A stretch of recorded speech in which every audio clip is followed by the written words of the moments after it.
Hey guys, this is Kevin and Nico from Callboy. And you're listening to Pollués, Nocturne.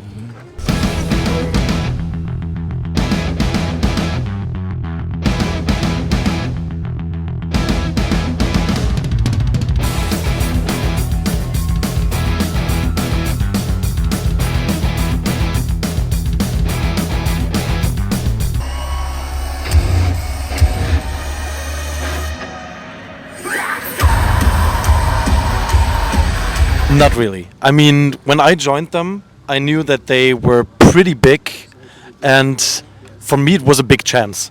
But I could never imagine that something like that would ever happen. Never.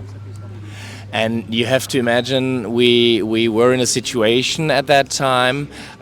We parted ways with our old singer, and we weren't sure if we could go on with the band. You know, it was a question of going forward with new music and a new singer or quit.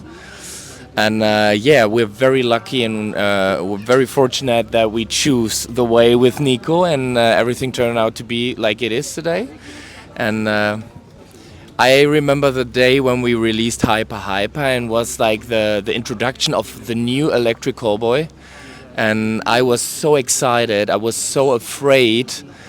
You was on vacation, right? I was on a vacation in the Netherlands, and the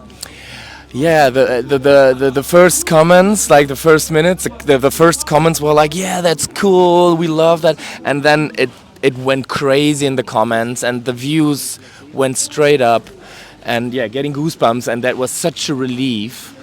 And now we're here. Now we're here at the beautiful lake at Musilac Festival. I can tell you, I don't think that I was ever that nervous again, except my marriage, maybe and the birth of my son. But that's these are my top 3 ever, because that moment, that release of the first video, the first song with your new band, that was something very special. Yeah. Depends. Sometimes it's, or most of the times it's an instrumental that we have, like our guitar player Daniel.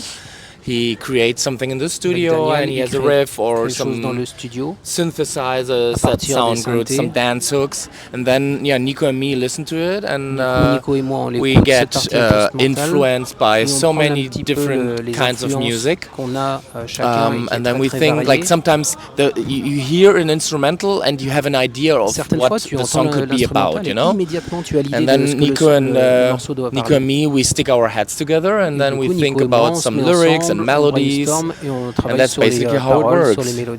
But we have to mention that you have, from time to time, you have it like the other way around. You have an idea in your head about a topic. I don't know, I don't have an example, but I think Hyper was actually started with the idea and with the lyric line first, and then we had the instrumental. So usually, I would say 90% or 95% of the time, it's first the instrumental and then the rest of it. But from time to time, it's completely different. Yeah. Of course. Baby Metal collaboration was very cool. We knew Baby Metal before we got in touch with the girls, but it was in Boston, in the United States, last year on our tour, where we got a call from the management. Baby Metal are in Boston too. Could they come over to see your show and get to meet you? And we were like, let's meet up. And that was the first contact. And we talked about a potential song together. And the girls watched the whole show, and it was love at first sight. And back in Germany, we started working on a song together, and we were it was a hard collaboration because we had we're connected through the metal music, but they have their own music, we have our own music and our expectations of a new song, and to bring those both worlds together, because as you know, it's not a feature track where one side writes the whole instrumental and the other side just does some vocals, it was a collaboration. So we had both the same rights for the writing process. And after version 25 or something, we finally finalized the song, and we are very happy with it. Absolutely amazing. The thing is, the girls are super nice. We had a lot of fun during the writing process, and to see how much that song, that single that we worked on for so long is growing and growing, and all over the world is such a good feeling. It's hard to explain how good it feels to have a release like that. It's I don't know, it's the best feeling that you can actually have as a musician. Well, yeah, it's actually it's not a secret anymore that we are working on our new record. Right now, we have to be honest, we are so many, like we are on tour like all the time right now. So it's pretty hard to write new songs and doing something for the new record. But I can tell you, after that festival summer, we're going straight back to the studio with new inspiration and going straight back to work to write a new album.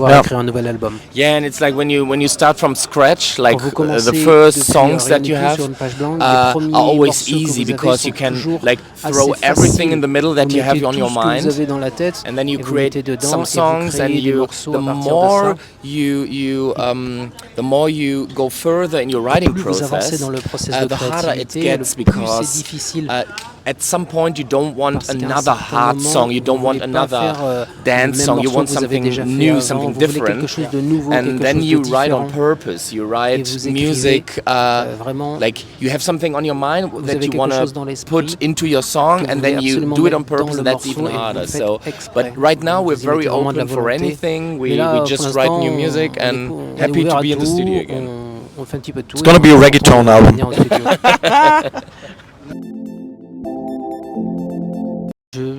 I like lone players because I'm still, you're the same, still a pretty physical guy. I love to have it in my how could you say that, in my die Frage ist mehr so Single after Single. Ja, weiß ich. Oder nur eine und dann ein ganzes Album rausbringen. Aber ich wollte sagen, beides ist geil und die Stimme ist sowas auch gerne ist egal. Ja, so. Understand. Well, sorry for speaking in German. It's a bit hard to explain because the thing is, we grew up with albums. That's like a common thing. We just know it like that, and I still like it because I love it to buy anything from a band that I support and have it like I can grab it whenever I want and put it into the CD player, for example, and can hear it. But I totally understand the way that it works for so many artists right now, that you are releasing single after single after single, because you don't have so much pressure, you don't have like a red line that you have to follow, you can do whatever you want. So I think it's a bit easier maybe to do it like that, but I don't know. That is something that changed in today's world, because the people want to consume every day, you know.